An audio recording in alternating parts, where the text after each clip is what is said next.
Um crescimento patrimonial absolutamente incomum, que obviamente precisa ser investigado, que estava sendo investigado pelo Ministério Público do Rio de Janeiro. A gente ontem comentou a respeito dessa dissolução do grupo que investigava, com muita desconfiança, vai exercer a devida vigilância sobre a continuidade das investigações num outro setor ali de promotoria, no âmbito estadual, e tudo isso precisa ser devidamente apurado. Estava falando na semana passada, que o Flávio Bolsonaro é o Ronaldinho dos negócios, né, do Jair Bolsonaro.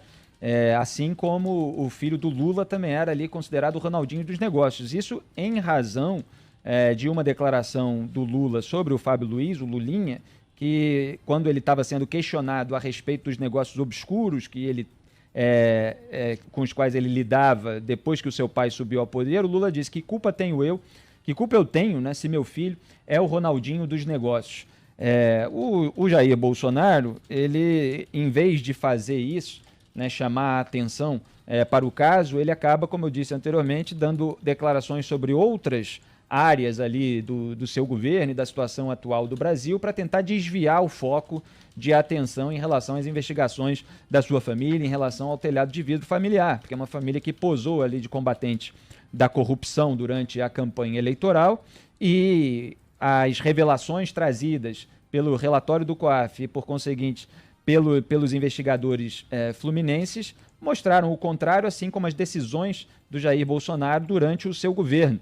E é absolutamente contraditório que certas pessoas que defendiam a pauta anticorrupção em 2018 continuem defendendo aquele que sabota a pauta anticorrupção, e fez isso em várias etapas do seu governo, ajudando a abrandar a legislação penal, votando de acordo, inclusive, com itens defendidos pelos petistas, dos quais ele se dizia opositor, como a criação da figura do juiz de garantias, que divide a primeira instância em duas, restrições à delação premiada, restrição à prisão preventiva. Tudo isso foi defendido tanto pelos petistas como por Jair Bolsonaro. Então, essa rivalidade, ela é em determinadas áreas, em questões ideológicas e tal, muitas vezes para engambelar o público, mas eles estão unidos ali nessa que eu chamo de frente ampla pela impunidade.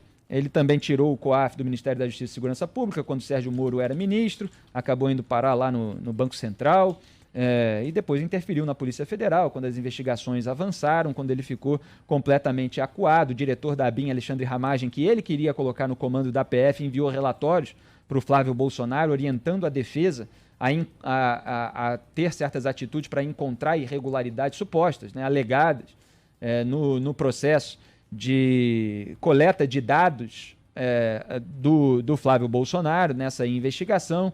Então, ele defendeu a eleição do Arthur Lira para a presidência da Câmara no lugar do Rodrigo Maia, o Arthur Lira, que era condenado em segunda instância por improbidade administrativa e agora está atuando no Congresso Nacional para alterar a lei de improbidade administrativa, com uma comissão formada por pessoas, como eu comentei ontem no programa Salve Salve Band News, aqui de segunda a sexta, 4 às 5 da tarde, que tem uma comissão formada por pessoas que podem ser beneficiadas, parlamentares que podem ser beneficiados pela alteração na lei que eles próprios estão promovendo. Então, estão legislando em causa própria. Tudo isso é com a condescendência da família Bolsonaro. Era rival também do Rodrigo Maia em determinados assuntos, mas o Rodrigo Maia estava criando comissão ali para alterar a lei de lavagem de dinheiro, colocando advogados que têm clientes acusados de lavagem de dinheiro, também para abrandar a legislação nesse sentido. Cadê o movimento bolsonarista contra essas alterações? Não existe. Porque o Flávio é acusado de peculato, lavagem de dinheiro e organização criminosa. O Jair Bolsonaro pegou emprestado dos petistas o Augusto Aras, ligado aos petistas, promovia evento com eles para colocar na Procuradoria-Geral da República, sem que ele estivesse na lista tríplice apontada pela categoria, que são aqueles 3 nomes apontados pelos procuradores para que o presidente escolhesse. Ele pode escolher alguém de fora? Pode, mas precisava ser alguém ligado aos petistas e disposto a resgatar o antigo combate à corrupção que não prendia ninguém, que tinha poder.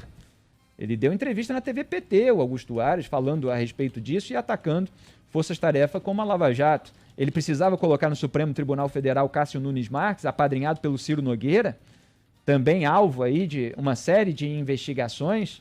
Ciro Nogueira, que em 2019 já falava em nosso Cássio, já falava que queria botar ou no STJ ou no STF, conseguiu que o Jair Bolsonaro colocasse no Supremo com aval do Gilmar Mendes, que os bolsonaristas diziam combater.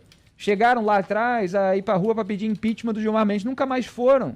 Por que nunca mais foram? Porque está com o Gilmar Mendes o recurso do Ministério Público do Rio de Janeiro contra o foro privilegiado retroativo que foi dado pelo TJ aqui do Rio para o Flávio Bolsonaro.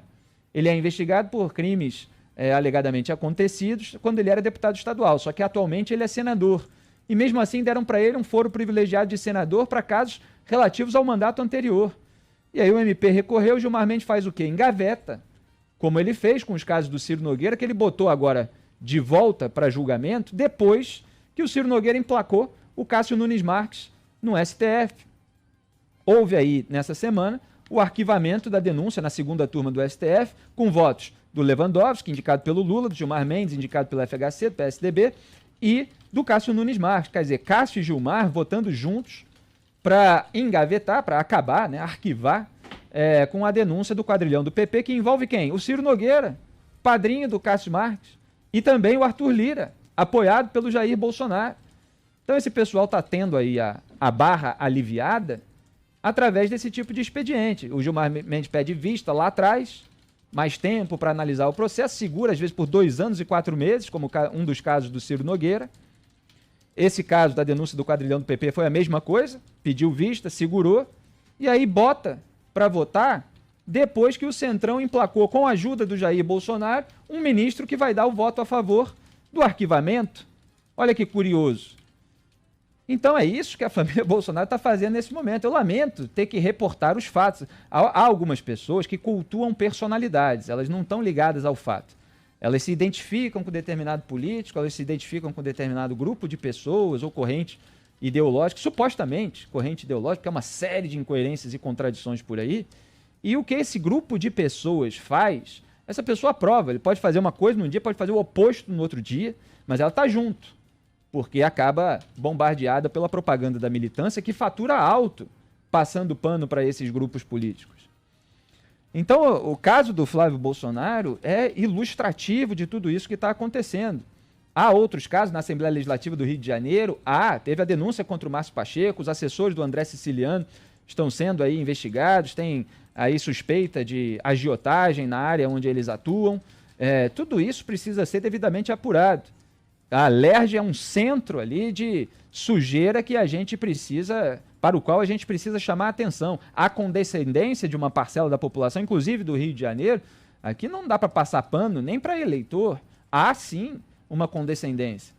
Há uma parcela, há um grupo de pessoas que eu espero, e torço, zelo, e acredito que seja minoritário na população, que aceita, né, certas irregularidades e tal, muitas vezes na sua vida pessoal incorre nelas. Mas a maioria da população brasileira, eu acredito que seja honesta e que, se bem informada, vai repudiar estelionatos eleitorais, vai repudiar desvio de recursos, vai repudiar a impunidade, que pode gerar uma reestruturação dos esquemas criminosos, que pode fazer com que essa maioria da população brasileira, seja novamente roubada sem que os responsáveis sejam punidos. Porque, no fim das contas, é dinheiro dos pagadores de impostos, seja a nível municipal, estadual ou federal. É dinheiro suado dos trabalhadores brasileiros. O caso do Flávio Bolsonaro, eu apontei aqui vários elementos. Tem lá registrado na escritura que ele já pagou com recursos próprios a parcela que é a outra, sem ser a do financiamento pelo Banco de Brasília, só que ele só pagou ali 1 milhão e pouco por meio de transferência bancária, ainda não apareceu como é que ele pagou 1.700.000 e tanto mil reais. Não se sabe se houve uma negociação por um outro caminho, isso ainda precisa ser devidamente esclarecido. As condições que ele apresentou para conseguir um financiamento não lhe renderiam esse financiamento num banco privado, porque ele é um denunciado, porque ele tem um mandato que termina em 6 anos, vai pagar parcela durante 30 anos, 360 parcelas, com que garantia que se tem? O salário da esposa é R$ 8.600, a parcela 16 a 18 mil reais. Mas vai lá num banco público, cujo presidente estava cotado pelo próprio Ciro Nogueira, líder do Centrão, para ocupar a presidência do Banco do Brasil, e aí consegue, no momento de crise sanitária, em que se está votando auxílio emergencial para a população desesperada, em que os donos de bares e restaurantes estão aqui indignados porque precisam fechar os seus estabelecimentos para não haver sobrecarga no sistema de saúde, em que 261 mil brasileiros morreram em que o Brasil agora está atingindo quase a marca de 2.000 mortes por dia. Está aí entre 1.500 e 2.000 mortes por dia. O sujeito está comprando mansão de 6 milhões de reais. Até os seus aliados consideraram isso um tiro no pé. E ainda há quem acredite que, olha, é a família que zela pela moralidade pública. Lamentavelmente não é. Que bom seria, né? Se depois de tanta corrupção na história do Brasil, olha, encontramos agora um governo de pessoas absolutamente honestas, dispostas a fazer tudo para que o país melhore. Mas não é o caso, a gente precisa reportar os fatos. Então algumas pessoas ainda estão sendo enganadas e não dá para continuar assim.